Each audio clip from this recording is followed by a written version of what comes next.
Hi, ladies. I wanted to introduce you to our baseline inbounds play, which we call box. Um, we've called it square once before too, but essentially it's just this.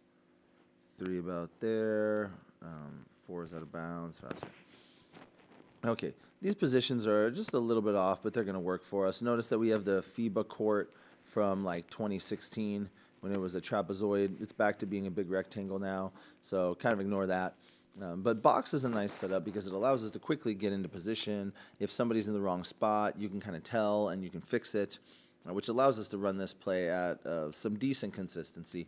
But what I've noticed through the years is people don't really start using it properly until the end of the season because it takes that much practice to figure it out. Now, there's a lot of acting because what we're trying to do is mimic a traditional play.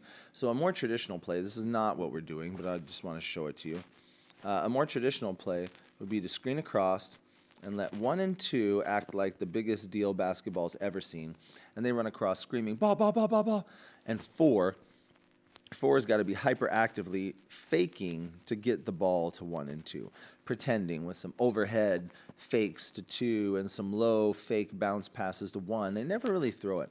But 4, you just got to make everybody believe that it's about 1 and 2. So generally that will result in defenders here and here, which is part 1 of what we need. Now, the 5 and 3 then are kind of out of position in my opinion. So this is the more traditional version of this play, which honestly I don't love. So let's rewind it and give you the right version. So that's just a little philosophy. That's what teams and coaches will notice and prepare for. What I'd like us to do, rather than send the 5 and the 3 over, I want to leave them in the playing side of the court.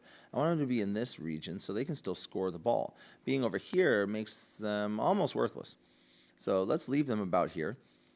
And let's still run 1 over, screaming like they're the best shooter the world has ever seen. 4 is faking, hyperactively, acting as though 1 and 2 are the option. We've got to get the ball to 1 and 2. 5 then will slide, and generally there's somebody either guarding 5 or near to the hoop in the zone.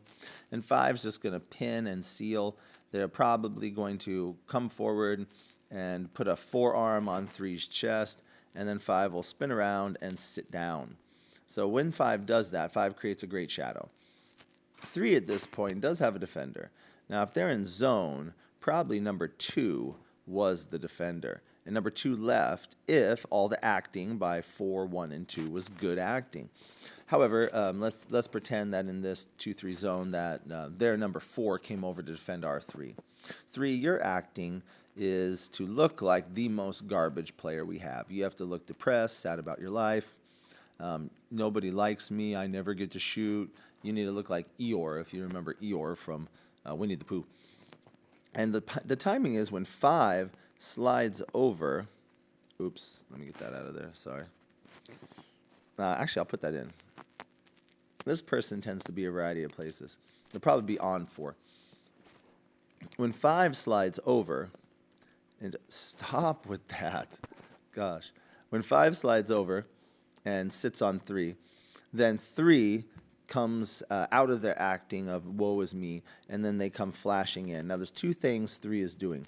Number 1, 3 wants to come to the layup spot, but there are situations, such as this one, where 4 might have trouble passing around 5. Now, 4 has the ability to move within a 1-meter box, so you can even travel out here and move a little bit and make that part of your fake. So 4s, be active.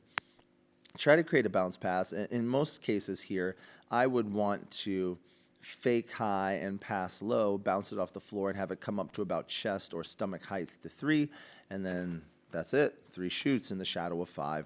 So 3 is the shooter in this whole thing.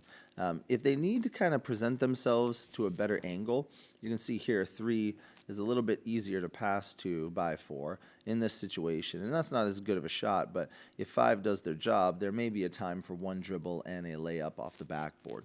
So let's go back through the whole thing again. Boop, boop. All right. So what's the setup? We yell box, and we say, okay, let's put the shooters on this side. 1 and 2, probably our best shooting crew. 3's up here. That's our layup girl. And 4's out of bounds, getting ready to pass it in. They're next to the ref. And 5's our big. So how does the play begin? 1 and 2 screaming their heads off, me, ball, ball, ball, ball, ball. 4 is freaking out saying, yeah, I'm going to get you the ball. Yeah, I'm going to. No, you're not. 5 slides over, sits on a defender nearest to the hoop, whoever that might be. And then 3 has to slide into the gap, realizing that, well, let's put a couple defenders out here. Then 3 has to slide into a gap where they can receive a pass from 4. 4's got to fake something, give 2 something to look at from the other team, and then get that ball to 3. So here, that would be ideal, and then 3 has to kind of position themselves for the bank, and that's the shot. So again, 3, got to be the layup girl. 5, got to be somebody that's willing to be physical, and we have those people, of course. And then finally, 2 and 1 are probably actors. Now, it does happen.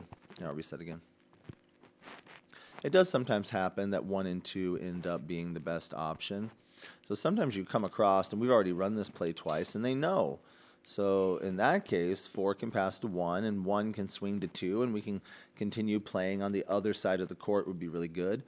Or if 1 is truly a good shooter, let him shoot. All right, I think that's it. So God bless you, ladies. Thanks for learning. Watch again and get it memorized. Bye.